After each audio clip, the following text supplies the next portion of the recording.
Amen. Amen. Nous allons ouvrir nos Bibles et nous allons faire la lecture dans le livre d'Éphésiens.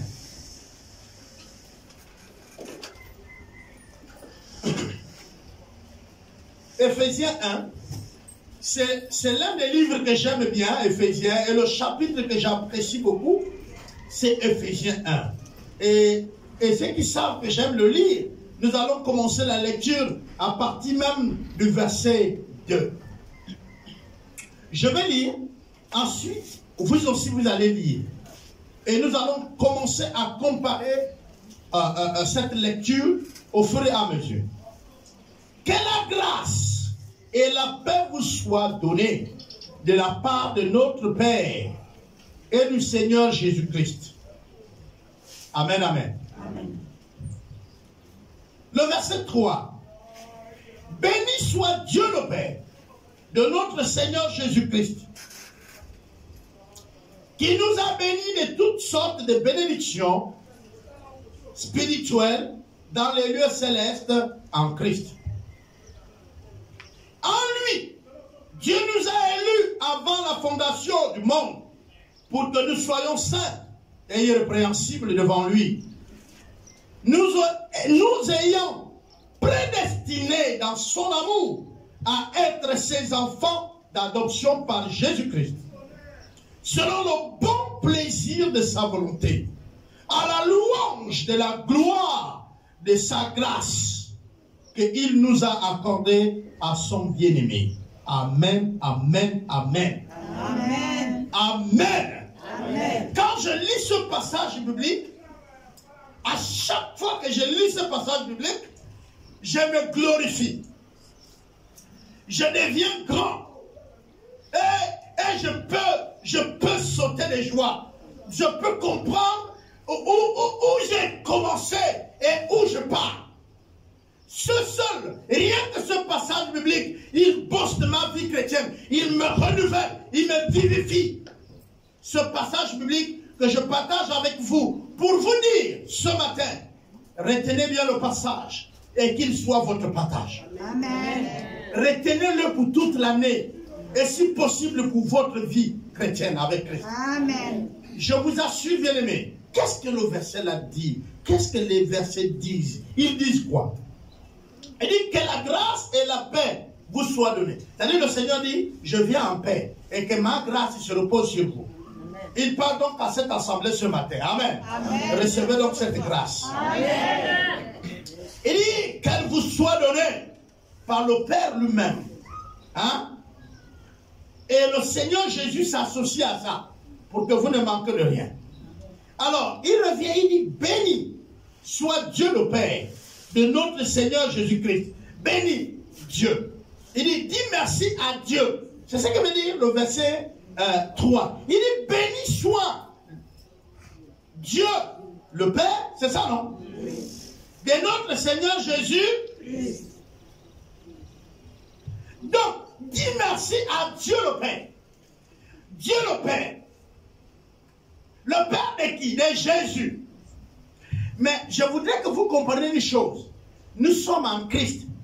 Est-ce que je n'ai pas envie de vous faire répéter ça le matin, mais essayez de voir, mimez sans vous. Je suis en Christ. Si on dit béni soit Dieu le Père de notre Seigneur Jésus-Christ. On est d'accord? Alors si on répète, on va dire béni soit Dieu le Père. Dieu mon, parce que je suis en.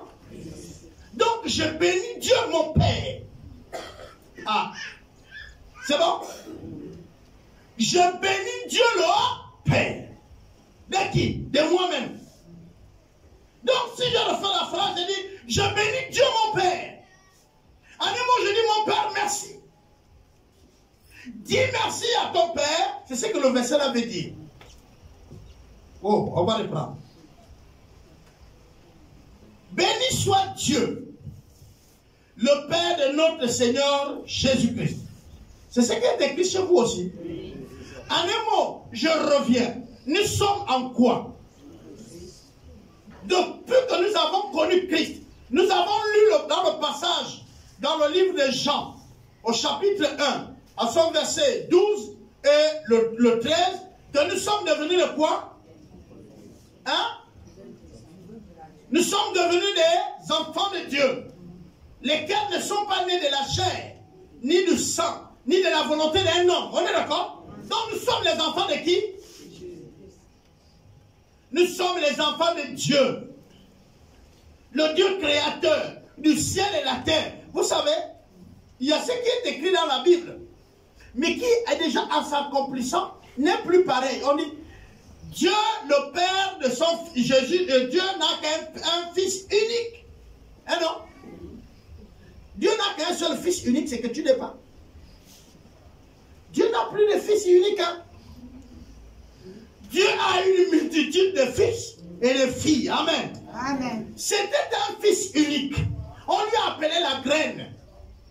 Il fallait qu'il quitte le ciel, où il est attaché à l'arbre, qui est le Père, et qu'il descende sur la terre, et que sur la terre, il soit tué.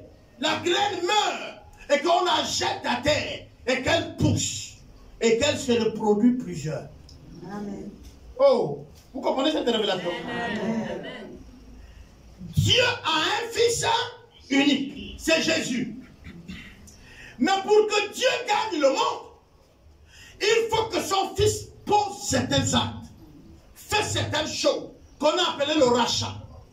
Alors son fils va quitter le ciel où il a tout.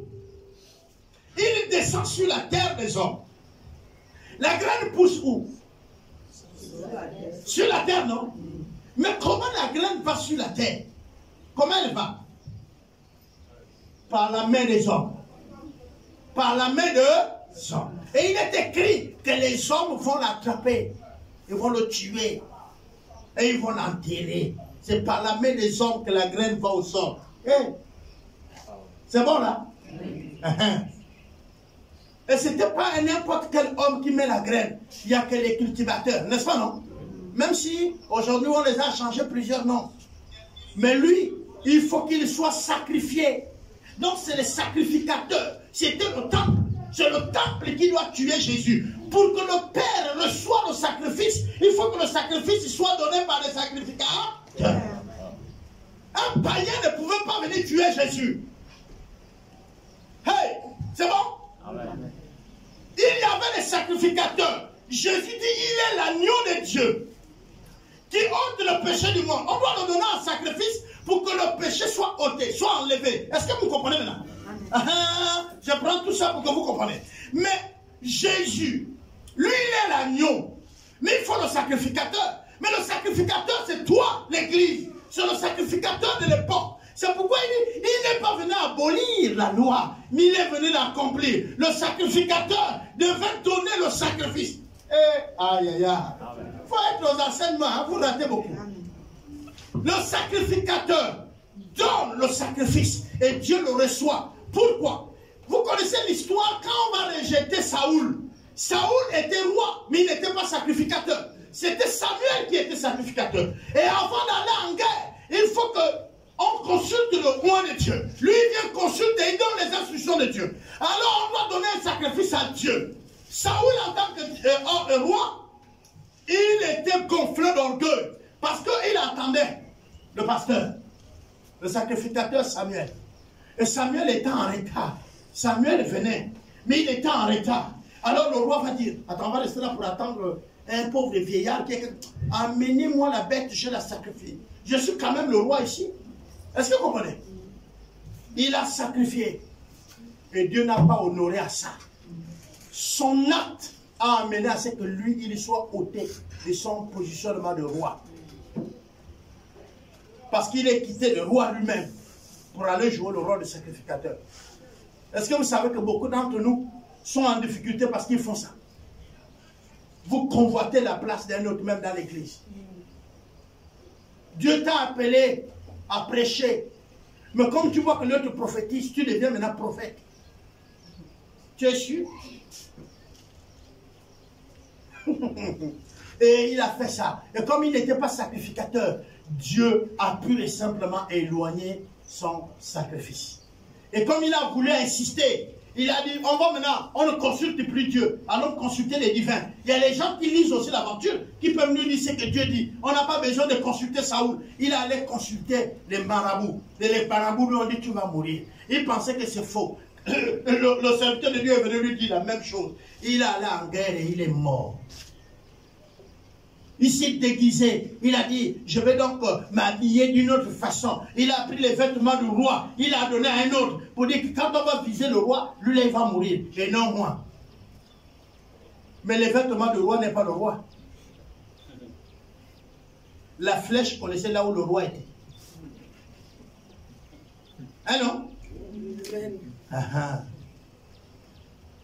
C'est pas la même flèche hein, du pasteur Jean qui a cherché Arca. Hein? La flèche là qui a cherché Arca. L'autre s'est déguisé. Il allait se cacher derrière. Mais la flèche qui devait le tuer arrive comme ça. Il voit les gens. Il dit c'est pas lui là. C'est pas lui là. Il y avait une flèche réservée pour le tuer. La flèche l'a fouillé. Il est là. Il est mort. Mais c'est pas lui. Vous voyez, vous pensez que ceux qui font les trucages, c'est seulement les autres à la télé. Dieu aussi fait les trucages. C'est-à-dire qu'il y avait une flèche destinée pour Arca. Arca devait mourir, c'est une flèche qui doit le tuer.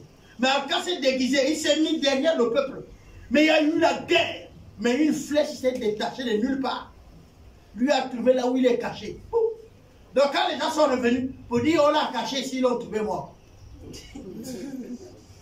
Et la flèche sur lui. C'est comme tu peux dire non, moi je vais me cacher des dieux, je m'en vais, je reste dans ma chambre, je ne sors pas. La fièvre te trouve là. Et puis tu es pas.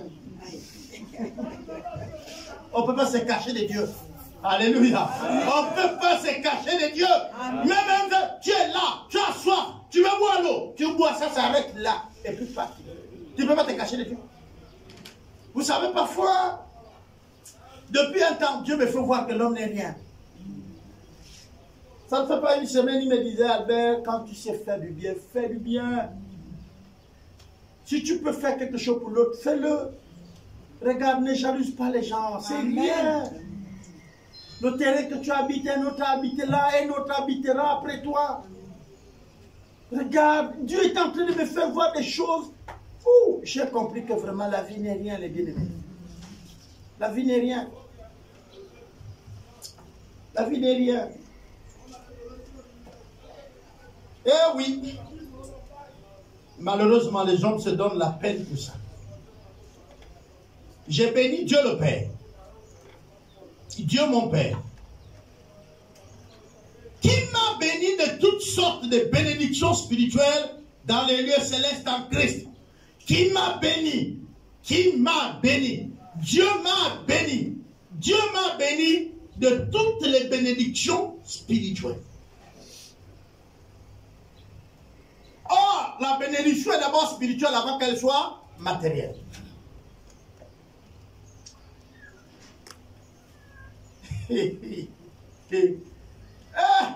Au cours de cette année, ceux qui ont suivi le message que je vais enseigner là, si vous partez donner votre tête à quelqu'un pour vous bénir, c'est la malédiction que vous allez recevoir. Je vais vous dire pourquoi. Et Ésaü et Jacob, deux enfants du même père. Écoutez bien. Vous connaissez le nom du père? C'est Isaac. Isaac dit au grand frère, va, et vous ne connaissez même pas l'histoire qui est dans cette histoire-là. C'est fort. Il dit, va, tue-moi le gibier. Même prépare-le, fais-moi manger, après je te bénis. Pourquoi il conditionne la bénédiction avec son manger? Pourquoi? Nous reviendrons, c'est pas ça aujourd'hui. C'est comme vous allez voir, Abraham reçoit la visite de Dieu lui-même. Dieu le Père, Dieu le Fils, Dieu le Saint-Esprit. Il vient dans lui, en trois personnes. Il s'assied. Abraham attendait un enfant avec Sarah, l'enfant de la promesse. Mais c'est après que Dieu a bien mangé. Et il dit à Abraham, ta femme Sarah qui a préparé le gibier, elle est où? Il dit, elle est à la cuisine. Il n'a pas dit, Sarah, précipite-toi, viens, donne ta tête. La bénédiction ne marche pas comme ça. Qui vous a dit que c'est les mains sur les têtes qui font les bénédictions? Qui vous a dit que c'est l'huile qu'on vous verse qui fait les bénédictions? Il dit Sarah, à la même époque, tu serais visité. Sarah rit et doute. Vous comprenez, vous pouvez rire, vous pouvez douter, vous pouvez être dans l'ignorance. Si la bénédiction est là, elle est là. Amen. Même si vous ne savez pas qu'elle est là, elle est là. Vous savez, vous avez des bijoux. Et l'Afrique est grave. Les Européens sont venus en Afrique. Les Américains sont venus en Afrique. Ils ont amené même parfois des choses précieuses. Qui en partant même, ils ont oublié. Mais nous, on ne connaît pas les valeurs de ces choses. On les laisse pourrir parfois dans nos maisons.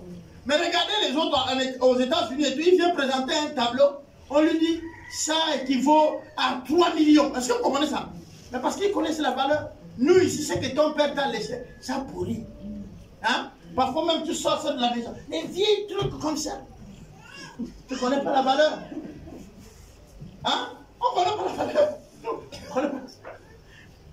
L'héritage des parents. On dit, ça salit même la maison. Ok. Et Esaü a allé chasser. Jacob et sa mère ont fabriqué un déguisement. Il a habillé. Écoutez bien. Quand le père touche Jacob, il dit l'odeur est l'odeur de Jacob, mais le corps est le corps d'Esaü. Et il le bénit. Est-ce que vous comprenez bien? Je reprends. Qu'est-ce que Jacob venait de faire? Jacob s'est mis dans Esaü. Jacob était en Esaü.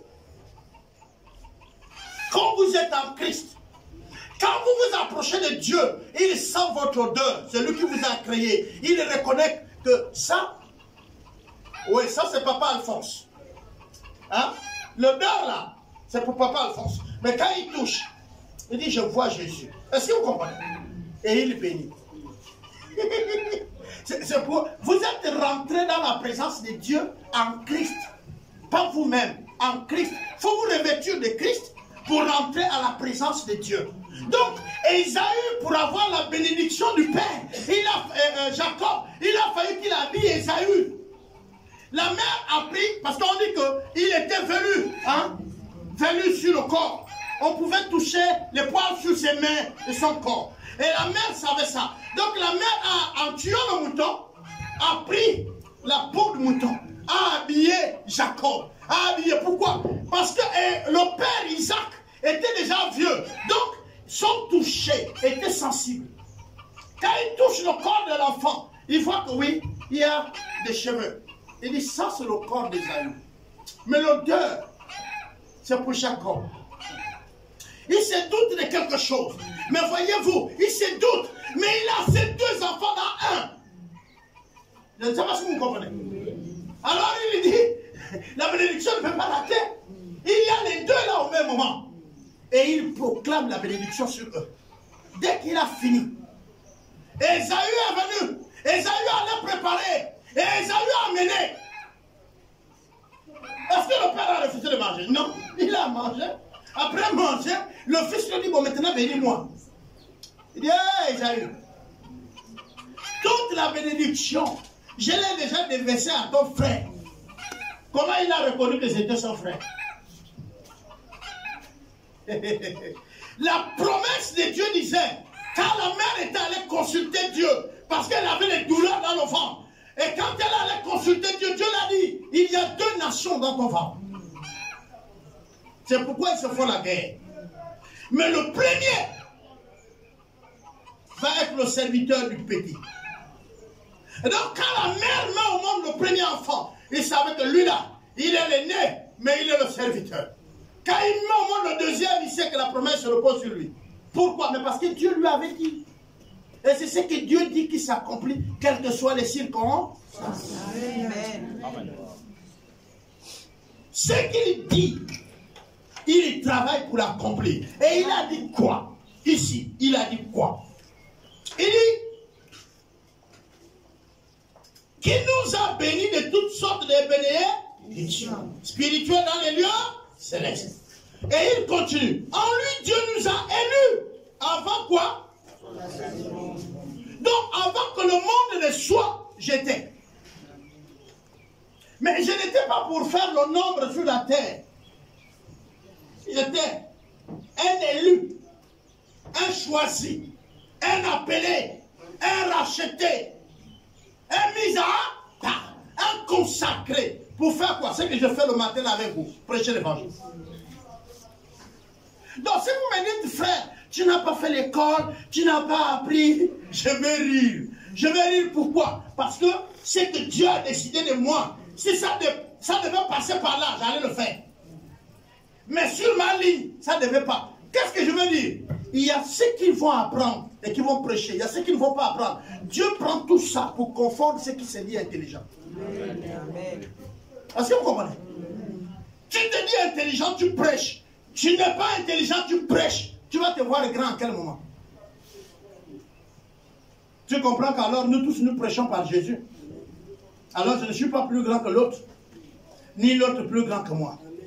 Par conséquent, il n'y a pas de grands pasteurs. Il n'y a pas de grands missionnaires. Il n'y a pas de grands évangélistes. Je mets au défi celui qui va me dire qu'il est grand. Parce qu'il n'existe pas. Nous avons des grands frères dans la foi. Nous avons des aînés, des pères dans la foi, qui nous ont encadrés, que nous reconnaissons qu'ils sont nos aînés, ceux qui nous ont précédés dans le ministère, ceux qui nous ont coachés. Est-ce que vous comprenez? Nous les devons des honneurs, nous les devons le respect. Mais ce n'est pas des grands dieux. Ils ne sont pas grands hommes de Dieu. Non, ils sont hommes de Dieu. Dieu seul est grand. Dieu seul est grand. Parce qu'il arrive à modeler tout le monde. Est-ce que vous comprenez? Il donne chacun une forme. Je continue. En lui, Dieu nous a élus avant la fondation du monde. Pour que nous soyons quoi? Saints. Et comment? Devant qui? Ça veut dire que tu ne peux pas vaincre le péché si tu n'es pas un élu. Être irrépréhensible est le donné de Dieu. C'est Dieu qui nous rend comment? Hein? Ça veut dire quoi? Ça veut dire quoi? C'est en français. Et nous sommes des francophones. Ça veut dire quoi? Non, laissez le pasteur Alexis, c'est pas lui, il ne fait pas français. C'est-à-dire qu'on ne peut te reprendre. On est d'accord? Mais ça veut dire quoi? Ça veut dire vivre dans la sainteté. Le pouvoir de le faire, c'est Dieu qui le donne. Et dans ma main. On va continuer. Nous ayons prédestiné dans son amour. Donc, il nous avait déjà fait quoi? Prédestiné dans quoi? Dans son amour. Donc, je ne cherche pas que Dieu m'aime. Dieu m'a déjà aimé. Et il m'aime. Et il m'aimera. Je ne ferai rien pour qu'il puisse m'aimer. Écoutez, s'il vous plaît. Quand vous êtes amoureux de quelqu'un, j'utilise souvent le mot naze. Est-ce que vous comprenez?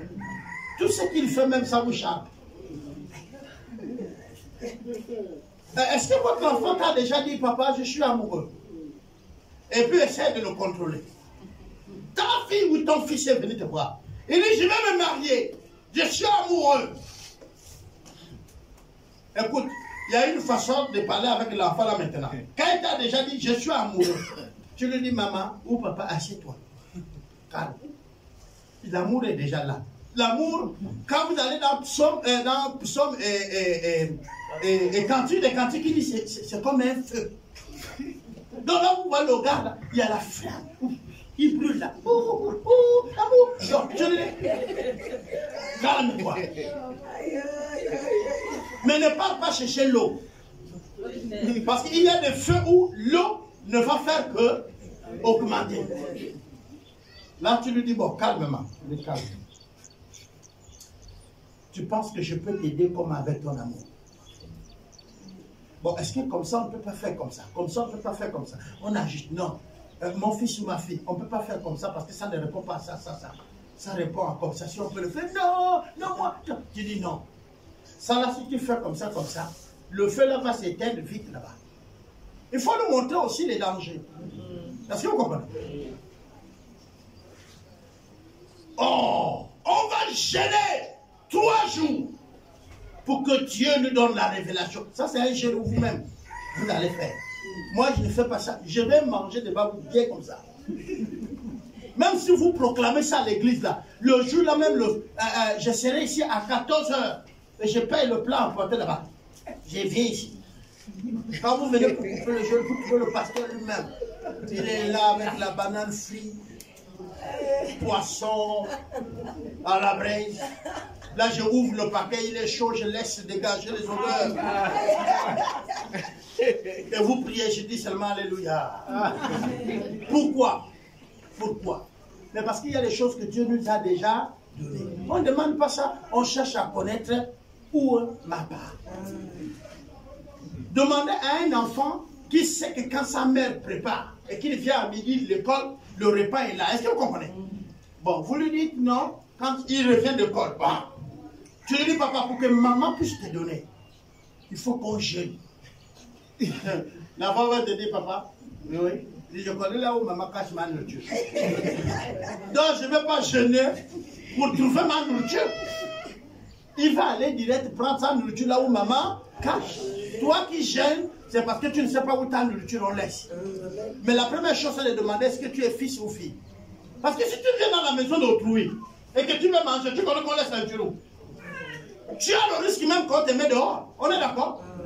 Moi, je suis un enfant de Dieu. Et quand je parle des dimensions que nous avons avec les enfants, l'année passée, je vous disais, attention, il y a la dimension épouse et époux. Il y a enfant, fils, hein, serviteur. Mais il y a épouse. Et là, c'est l'église. Et quand Christ parle d'épouse, il dit, je viendrai chercher mon épouse. Donc, Jésus ne vient pas chercher les fils et les filles.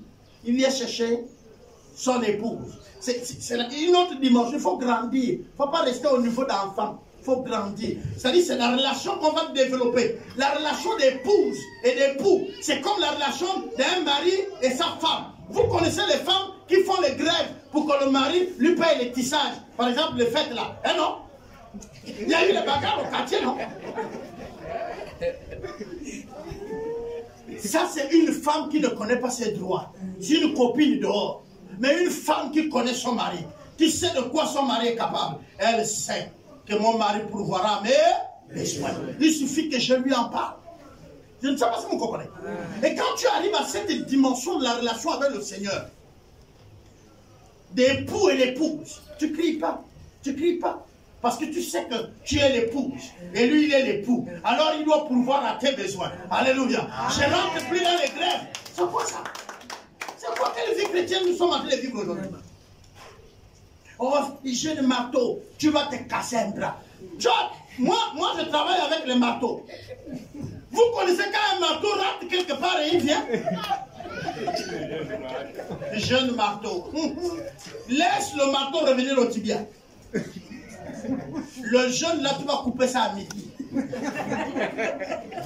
Tu ne vas pas arriver au soir.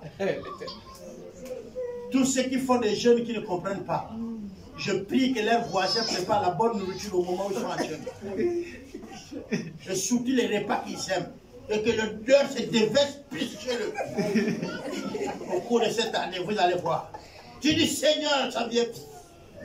Seigneur, oh, repousse. Au lieu de dire, Seigneur, je repousse, je repousse. Le jeûne est gardé. Moïse était sur la montagne, on ne grillait pas les jeux là-bas. Vous jeûnez, vous êtes dans la ville. Vous préparez même pour vos enfants. Moïse avait les enfants, vous savez ça, non? Moïse avait des enfants. Il avait une femme. On parle de son beau-père qui arrive et lui dit, si tu continues toi seul à traiter les affaires de tout Israël, tu vas mourir.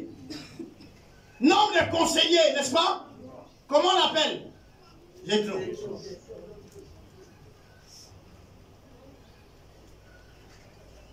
Bien-aimé. Dieu nous bénit comme ça. Et nous cherchons des bénédictions. N'oubliez pas ça toute l'année. À chaque fois qu'on va te dire, il y a eu un séminaire de bénédiction. Tu prends le verset là. Tu lis ça. Tu dis, ça c'est pas pour moi. Il n'y a que celui qui manque qui est en débat. Bénédiction. Vous allez sortir des malédictions de vos pères. Des malédictions de... Mais ici, on a dit, il vous a béni de toutes sortes de bénédictions. Toutes les bénédictions que vous pouvez imaginer, vous les avez. Amen. C'est donné, c'est là. C'est donné. Bon, je comprends. Et vous savez, il y a entendre la Bible, il y a prêcher la Bible, il y a s'approprier de la Bible. Et c'est un problème. La plupart des chrétiens sont coincés là. Comment rendre ce que j'entends, ce que je lis, une réalité dans ma vie? C'est là où il y a les problèmes. Peut-être qu'il faudrait qu'on fasse un séminaire sur ça. Mais le séminaire sur ça, j'aimerais vous dire que ce serait une mise en pratique. Parce que ce n'est pas une prédication. On va venir donner un verset et on va prier pour demander la réalisation de ça. C'est ça. Je continue. Nous ayant prédestinés dans son amour à être ses enfants d'adoption par Jésus-Christ, selon le bon plaisir de sa volonté. Donc il n'y a plus quelqu'un qui va le convaincre. C'est lui-même qui en est décidé. Je n'ai rien fait pour qu'il puisse m'aimer.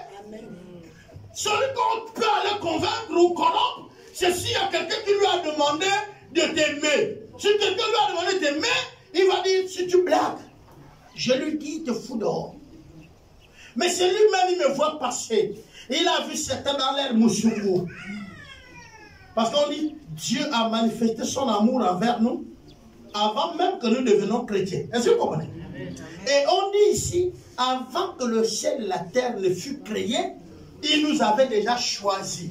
Est-ce que vous comprenez? Donc quand on est né, on ne connaît pas que Dieu nous a choisis. On commence à vivre dans le désordre. Vous comprenez? Et puis à un moment donné, il te dit, mais ressaisis-toi. Ressaisis-toi. Ressaisis-toi. Tu n'es pas n'importe qui. Ressaisis-toi. Tu as une destinée. Ressaisis-toi. Tu as un projet. Ressaisis-toi. J'ai une vision avec toi. Ressaisis-toi. Le monde t'attend. Ressaisis-toi. Tu dois changer ceci ou cela. Ressaisis-toi. Jusqu'à ce que tu dis, ah, on dirait que je dois aller à l'église. Hein. Et puis tu penses que c'est toi qui as dit ça, quoi. Et puis tu penses que c'est toi qui as décidé, quoi. Non, c'était écrit. Amen. Et quand c'est écrit, quand tu rentres là, c'est ce que les autres disent, tu rentres dans ta destinée. J'ai suivi, hier, je suis allé sur les médias, j'ai consulté. Les gens disent, la nuit de la percée. Je ne sais pas où ils vont aller. Mais ce matin, nous sommes tous là. Ils ont percé pour aller où? Tout le monde. Il y a la plupart des pasteurs. Je parle là sur le YouTube. Ils ont dit percé. La nuit de la percée. Les gens ont percé. Ils ont percé quoi? Nous tous, on était au courant que 2002 va finir à 24 heures. 2023 va commencer. On est d'accord, non? J'ai fait quoi pour que ça passe? J'ai percé où? J'ai creusé où? Il faut faire très attention. Si tu me dis la nuit de l'attente ou de l'observation du passage, est-ce que vous comprenez? Mais on est resté le même. Celui qui a volé en 2023, qui n'a pas confessé, là, à le moment où on parle, c'est un voleur. Pour qu'on dise qu'il a changé, il faut qu'il confesse. Donc, on ne change pas. J'ai l'habitude de dire, c'est les attitudes. C'est le comportement qui doit changer. Au fait, on doit partir de la chenille pour devenir papillon. Mais vous savez que pour le faire, il faut mourir. La chenille, elle rentre dans quoi? Le coquillage. Oui, cocon, ou coquillage, ou encore coque. On peut appeler comme ça. Il s'enferme. Mais là-bas, à l'intérieur, dans le secret, il se passe quelque chose. Il meurt. Il pourrit. Un nouveau corps pousse. Est-ce que vous comprenez? Et maintenant, ce corps-là vient avec de quoi? Les ailes. Ok? Et dès que ça se ouvre, il y a une porte qui va s'ouvrir. Et quand il ne sort plus en chenille. Est-ce que vous comprenez? Mais c'est un travail de quoi? C'est un travail spirituel. Vous n'avez pas vu, c'est fait dans le secret. C'est un travail caché. Vous devez traiter votre corps fort. Vous devez faire des sacrifices. Il y en a ceux qui sont allés dans le cocon qui ne sont pas sortis. Les chenilles sont rentrés dans le cocon. Ils n'ont pas voulu respecter les normes. Ils sont morts dedans. Quand vous voyez la chenille, il a un temps qu'il doit manger. Il a une capacité qu'il doit manger. C'est comme l'ours. Il sait qu'il doit manger. il doit avoir un certain nombre de graisses emmagasinées à son corps. Quand le moment vient d'hiberner, il rentre dans un trou et il reste là-bas. Si on a dit qu'il doit dormir pour 3 mois, il dort les 3 mois. Mais pendant qu'il dort, son corps utilise les réserves de nourriture qu'il en a mis à côté. Si le gars n'a pas stocké assez de nourriture, c'est dans le même sommeil qu'il continue.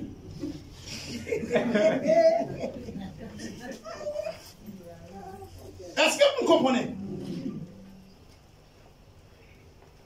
Dieu nous appelle au changement. Frère, tu ne peux pas devenir un bon chrétien. Dis que je suis maintenant un leader. Je conduis l'église. Si tu n'as pas répondu à tout ça, tu étais dans quel cocon? Tu avais quoi comme réserve? Je disais à un frère qui m'a dit, moi je sors de l'église. J'ai dit, tu sais le mot sortir. Il faut que l'église t'enfante d'abord.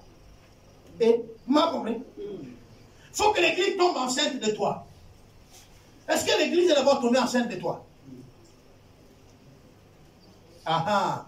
Vous savez, les gens parlent, oh, le pasteur, l'apôtre et Palapaye est sorti de l'alliance. Oui, mais l'alliance est tombée enceinte de moi. Et puis, l'alliance m'a accouché. Je suis sorti de l'alliance. Je suis un fils de l'alliance. Tu peux citer ton père là-bas? Moi, je peux citer mes pères. Je peux citer ma mère. Je peux citer où j'ai été formé. Comment ça s'est fait? Je ne suis pas sorti parce que j'ai un conflit avec quelqu'un, mais parce que j'ai compris, comme Joseph, que ma place, c'est d'aller devant. Amen. Amen, amen. Amen. Oui, c'est ça. Je suis sorti. Quand on dit tu es sorti de X, c'est que tu es son fils. Ou sa fille. Tu es sorti d'un endroit, tu n'es pas sorti comme ça. On est d'accord? C'est que tu es son enfant. C'est ça sortir. Hein? Tu dis, je suis le fils de X. C'est que tu es sorti de lui. Je sais pas quand. Oh, mais votre leader là, Albert, il est sorti de l'alliance, non? Il faut lui dire, c'est normal. S'il restait longtemps, il allait mourir. Là, je suis passé sur vos têtes. Les mamans, quand la grossesse est maintenant à 13 mois, 14 mois, 12, hein? Hein? C'est dangereux, non? À 9 mois et 2 semaines. On va dire 3 semaines, 9 mois. 10 mois. 11, 12, 13 mois. C'est comme dire que l'enfant a oublié qu'il doit sortir. Mais l'enfant là n'aime pas les problèmes. L'un des comportements de l'enfant, c'est qu'il n'aime pas les problèmes. Il veut qu'on continue à prendre soin de lui. C'est un enfant obéissant qui est toujours attaché à sa mère. Oui. Vous avez 30 ans, vous êtes toujours dans la maison de votre mère et père. Vous êtes cette grossesse là. Vous dites non. Est-ce que vous êtes différent? Tu construis ta maison quand? Tu te maries quand? Tu fondes ta famille quand? Ouais, la séparation est difficile. Mais il faut bien que ça arrive. C'est Dieu lui-même qui a dit, soyons féconds, multipliez-vous et assujettez toute la. On dit d'abord remplissez la terre. On est d'accord? Mais remplir la terre, c'est que veut dire quoi? Quand ma mère est féconde et qu'elle m'a mis au monde, j'ai grandi pour que la terre soit remplie. Je dois avancer à un autre part de la terre de la maison de ma mère. La maison de ma mère est là et moi je pars là. Est-ce que vous comprenez? Moi aussi, je deviens fécond. Je me multiplie et mes enfants aussi avancent là. Est-ce que vous comprenez? Et enfin, on obéit au principe de Dieu qui est de quoi? De remplir toute la terre. Et moi là où je suis là, s'il y a un fils là, vous êtes là. Dieu me dit, papa, d'aller commencer l'église. Dimanche, je prie pour toi ici. Et je t'accompagne, tu commences ton église. Je n'ai pas de soucis pour ça. Si je n'avais pas compris cette révélation-là, d'accord. Oh, il était avec nous, l'apôtre et Palapaye. Il veut maintenant sortir. Oh. Mais il a atteint 9 ans, 9 mois plus tôt. On doit faire quoi? On l'accouche. On est d'accord, non? On le pousse, il sort. On l'habille. Est-ce que vous comprenez? On l'habille. On le nourrit. Quand un enfant sort, on l'accompagne. Dès qu'il dit, papa, je me tiens debout, tu dis, moi, papa, là maintenant, tu formes ta famille. Mais de temps en temps, la famille vient voir, non? Donc de temps en temps, le père, il vient voir. Il dit, papa, tu te portes bien ici? Ah oui. Et comme les téléphones sont arrivés, et vous là-bas? Non, nous c'est bien. Dis, mon fils se porte bien. Quand le fils a un problème, on fait quoi? On court. N'est-ce pas, non? Donc, quand quelqu'un sort, si vous avez construit une maison, votre fils vous dit, je suis amoureux. Je lui dis, mets aussi de l'argent à côté pour la maison. Parce que tu dois sortir. Une des choses qui accompagne les amoureux, c'est quoi? La sortie. Deux amoureux ne peuvent pas vivre dans une seule maison. Si tu me dis que je me suis trompé, je dis tu restes. Mais si tu es amoureux, tu libères. Les amoureux ne vivent pas avec les autres amoureux. Moi, je suis amoureux à ma femme. Et tu es le résultat de notre amour. Dès que tu me dis tu es amoureux, il y a déjà un problème.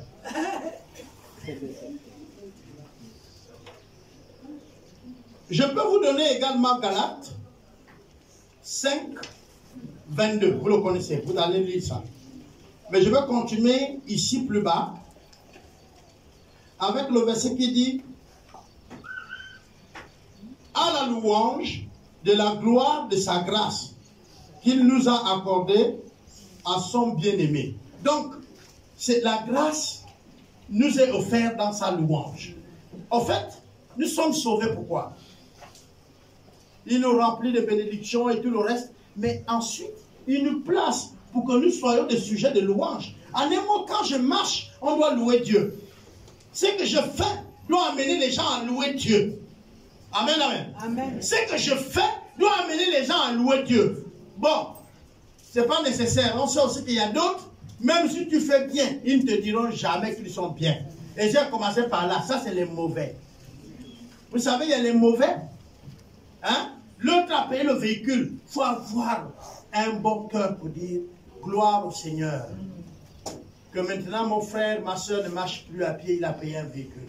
Que toi, tu sois en joie. Mais en Afrique, il faut prier pour ça. Parce que nous, on a les cœurs noirs. Vous voyez la fête là, non? Il y a ceux qui ont fait des efforts, ils ont payé leur tissage. Et ça t'énerve.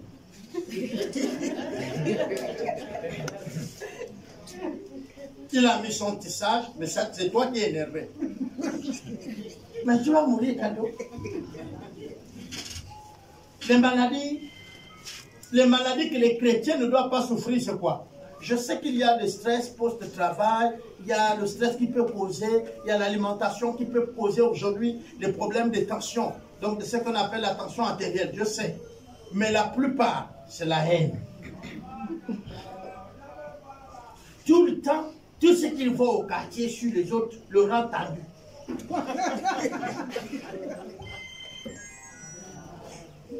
Le rend tendu.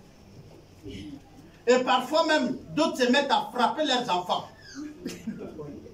Vous êtes là, vous me faites souffrir. Parce que tout simplement, il a vu que non, l'autre là-bas, il sort même de là, mon année. Au lieu de boire de la bière, lui il renverse même. Et il se prend pour qui? C'est ton problème. C'est pas ton problème. Ce n'est pas ton problème. Ton problème, c'est dans ta maison avec tes enfants. Je mangeais les atangas que ma fille m'a amené à la maison. J'entends une voix qui me dit, il dit, c'est un privilège d'avoir des enfants. Ah, je dis ça, c'est quoi? Je mange les atangas. La voix vient une fois. C'est un privilège. Je mange encore. C'est un privilège. Et je suis seul dans la maison. Je dis, Seigneur, c'est un privilège, pourquoi? Et me dit Albert, avoir des enfants, c'est un privilège. Et tu es l'un des privilégiés. Amen. J'ai ri seul. Je suis allé chauffer encore l'eau, j'ai ajouté les atangas. Et me suis à manger les atangas, Dieu me parle. Tu veux quoi, mon frère? Je mange les atangas. Je suis revenu. Je me suis allongé encore. J'ai mangé encore les atangas. Cette fois-ci, ça ne vient plus. Je mange, mais je mange. Mais c'est juste pour vous dire, C'est pour vous dire qu'il y a des moments où nous pensons que le bien-être est dans ce que nous imaginons. Or, ça se retrouve dans les petites choses. Bien aimé, en cette période de fête, avoir un repas si sobre, simple, mais avec une joie au cœur, je vous assure, sans pression, je vous assure, c'est le bon moment de dire à Dieu merci.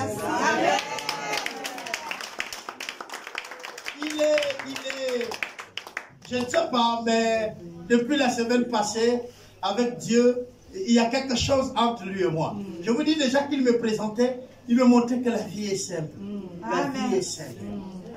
Et il me montrait le privilège. Hier, il y a une des filles, je vais dire deux, de nos filles ici qui sont à Libreville, il y a une qui a salué. Bonsoir papa.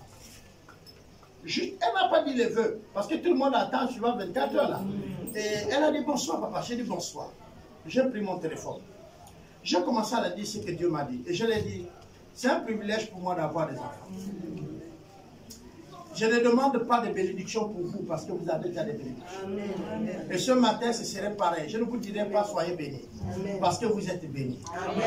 La seule chose que je vais demander à l'église, comme vœu, c'est que la grâce de Dieu se déverse encore à vous. Vraiment la grâce de Dieu. La grâce, parce que c'est la grâce qui a fait qu'on a fini une année et qu'on commence une autre. C'est la grâce. Et nous avons besoin chaque jour. Quand on vient au lit et que tu t'assois, si tu n'as pas de mots, tu n'as rien à dire à Dieu, dis-lui merci pour ta grâce. Ça résume toute la journée. Amen, amen. Alors nous allons prier et dire au Seigneur, merci de ce que tu m'as béni, de toutes sortes de bénédictions. Je suis une femme bénie, je suis un homme béni. Et si vous me demandez un thème pour ce message, je dirais je suis un béni de Dieu. Amen. Bénis, bénis-nous Seigneur.